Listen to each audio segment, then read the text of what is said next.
Thanks for having me on. I appreciate it. I want to congratulate Gary on being inducted into the Texas Wrestling Hall of Fame. And I have to tell you, I mean, I've done, probably too many interviews. I'm tired of hearing myself talk. But when I heard about this and that I have a chance to catch up with Gary and talk about the real old days, not when people go, I've been around since the old days, since you were mankind. I'm like, these are the real old days. This is like where you separate the real fans. And to me, there are days that are not discussed often enough. And I think that Gary and I were a tremendously underrated tag team. Oh, Mick. Hey, Mick, what's going on, big dog? How you doing, brother? We're just saying it's probably been, we had about 2 minutes to catch up before the show, and we're guessing it was 1990 the last time we wrestled, saw each other, or talked. Not like there's been any heat or anything. You just kind of drift apart in this business, and but what a pleasure. And as soon as I heard that I was going to be having this conversation, all these great memories of my time in World Class started drifting back. Yeah, man. Hey, Mick, we had some good times, man. The late '80s, there were nothing like those days. They're gone forever. But man, it's good to hear your voice, brother. Well, I appreciate it. You want me to share with people my first memory of you, Gary? Oh, man, yeah. I'd like to hear that. I think I might like to hear that one myself. I don't even know if we've ever talked about your first memory. Well, my first experience, Gary, we when we came to World Class, we came in as a team, but primarily I did about 4 months in Memphis, and Gary was there considerably longer. And just during the course of the TV show, they'd often, just team up, these three bad guys against these three good guys. And Gary and I were put out there quite a bit as a team. We just kind of gelled to the point where we ended up capturing I don't even know what the tag team belt in Memphis were called. But we ended up winning those titles, and we went on to have a pretty good little feud with Robert Fuller and Jimmy Golden. But on my first day, not my first day of TV, because I had a singles match at TV, my first day, I was the first time I teamed up with Gary. I think it was me and Gary against Bill Dundee and Jeff Jarrett. And Gary told me that Bill liked to have his stature mocked, and that it would be a good idea for me to start the match on my knees, challenging Bill to a fight. I hadn't been around long enough. I'd been in, the independents. I didn't know what, really what ribs were. And those first three Bill Dundee punches hit me in the mouth. And I remember thinking, I don't think he likes having his height made fun of. And it never dawned on me that anyone could have done that to me on purpose. I just thought, man, he must have been mistaken, because Bill doesn't seem to be enjoying this like Gary told me he would. And then I came out of that ring, man. I walked into the back, and the boys were laughing, and Bill was like, mate, he was good about it afterwards. But he's like, I don't like you. You've been doing that, mate. So that was my first experience, Gary, getting me beaten up by superstar Bill Dundee. Man, I got accused of a lot of ribs, Mick, through the days, man. I guess that was part of my game, I think there was quite a few ribs pulled when I was in the area. We did. We really. I guess we must have caught.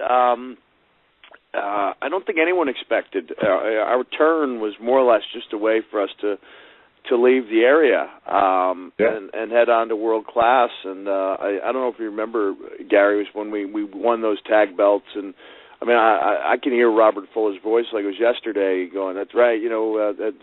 They were planning on the big shows. I think I may be off by a month or so, but the winners of our tag championships were supposed to face the Samoan SWAT team. And right. Jimmy and Robert just kind of co-opted our tag belts. And then Gary said, no, Robert, Jack and I, we won the belts. We're gonna take on this. But we're gonna talk to you about that. And Gary nodded his head, okay. And then when it became clear that that we were not going to get those belts, and we raised their ire. Like, it really turned into a good.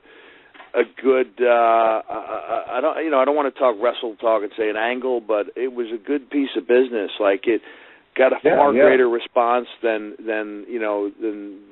people would have thought on paper. When we came back in, spirit of '76, as they call it, and cleaned house, and we ran around, a couple times and had some really impressive matches with Robert and Jimmy. Yeah. It was always great to have you next to me, because I never knew what you were going to do either. I would be like sitting there thinking, we had this certain line we're going about, and all of a sudden, you would throw me out in left field, and I'd be like, oh, time to regroup and do something different. Gary was the ring general out there. To this day, like, I would try to go through the mathematics of, all right, there's a tackle and a drop down, and he'll end up on that side. Like, how does he do that? Like, he knew where he was at all times in the ring, and that's, the mark of, one of the things that goes underappreciated by just about everybody. But I would sit there and everything he did, Gary, everything he did, everything you did, looked good. Everything was done with a purpose, and again, going back to the tag team, I thought, we deserved to be discussed in that, in those, among the top teams of that time period. Right, and I agree 100%. I mean, I grew up in the Dallas-Fort Worth territory, so let's talk about World Class. But I want to hear both your experiences. The first time you got down here, who did you deal with? What did you think? What was if you don't mind talking about what was discussed when you guys first got to Dallas, you're going to be in Devastation Incorporated, things that people say, and I don't necessarily agree with this, but I was just a kid watching. I wasn't there. I wasn't getting the paydays. People like to sit there and say that, the territory had already died. I disagree, because I was a kid. I was enamored with Devastation and Eric Embry. I went to the Will Rogers show. I saw you guys on the scaffold. One of the last interactions I had with the late, great Percy Pringle on Twitter was about that night. And Nick, we interacted about that on Twitter. So let's talk about Nick broke his hand in that match. Nick broke his hand. I did. I broke my wrist. That's the one where you landed flat down on your wrist, and you never went to the doctor, and it would hurt for like 3 weeks. It's like, dude, you got a broken freaking arm, Yeah. And it was, I'm the only guy to ever give a notice. It was, I think, literally 6 months, went, and I did after a while. I had it checked out, and it was in a brace, and then the brace moved on to a cast, and then the cast kept getting bigger.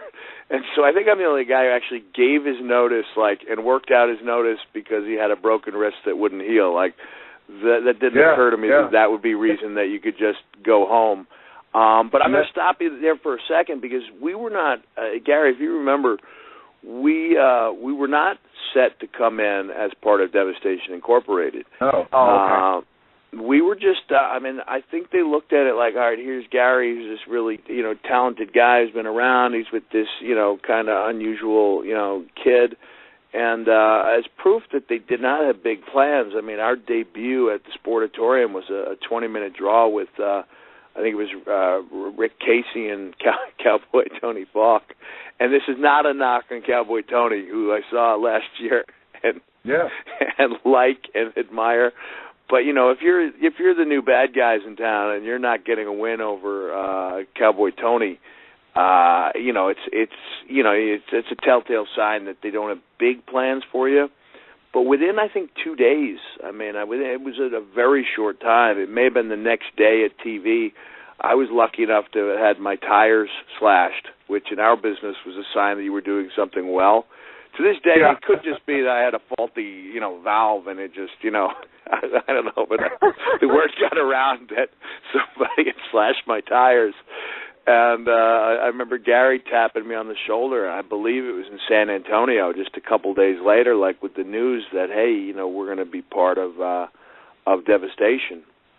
And that was big news. That's where every bad guy wanted to be and really needed to be part of that card. And and I know I'm kind of rambling on here, but I think one of the remarkable things was that when we joined Devastation, it was a pretty strong group of heels, and everyone kind of left, and yet World Class was not dead because little by little those Dallas shows especially started coming back to where we were regularly putting 1,500 people or more into the building on a Friday night, from lows where they'd been down under 200 on several occasions, going back a year. So there was a definite feeling that something was going on. A lot of it was Eric Embry's turn. He was another guy really underrated and did an amazing job of carrying the ball as a very unlikely babyface. But Gary, at a certain point, I would hear, the team of guys, and they had an all-star roster of good guys, and it was like Brickhouse Brown, and it was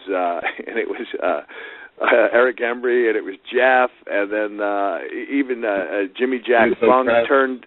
They had 8 or 9 top, Chris Adams, 8 or 9 top baby faces all talking about what a horrible group of people Devastation was. And it was me and you, with me working twice a night because they couldn't find another heel to bring in after Tim Brooks quit. And I'm like, we must be doing something right because we've got heat. And we love to work, Mick. You and I, we love to be in the ring. We have, think about it. We love getting in the ring and having a good time. And it showed. Yeah, it showed.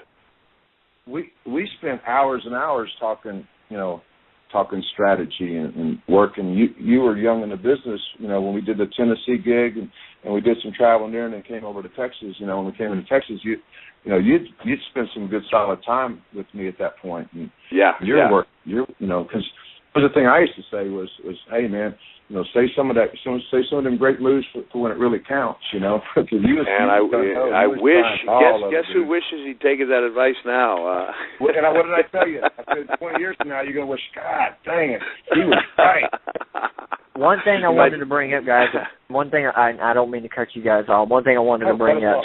I need to say this because I don't think what y'all did gets enough attention. Mick, like you said, it doesn't get talked about enough. Okay, I'm a kid, and I know every time I say that I get more and more heat with you guys. I'm kidding.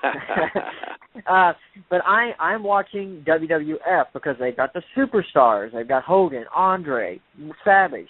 So I'm enamored by the superstars, quote unquote. I'm not smart enough to know who's good and who isn't as far as work rate goes. But I'm watching World Class, and I remember, I swear to you, this is the exact memory. A Sunday morning or Sunday early afternoon, it's either channel 27 or 39 here in Fort Worth. I'm eating a Butterfinger. That tells you how much this memory means to me. And I'm seeing Eric Embry work Akbar in the cage. And Gary, man. I think you came up from under the ring, or you and Mick both, and y'all beat the tar out of Eric. Yeah, we were both over there. We were underneath the ring for freaking 5 hours. Yeah, well, that's what Eric told me. I talked to Eric 2 weeks ago on the phone, and I brought that up.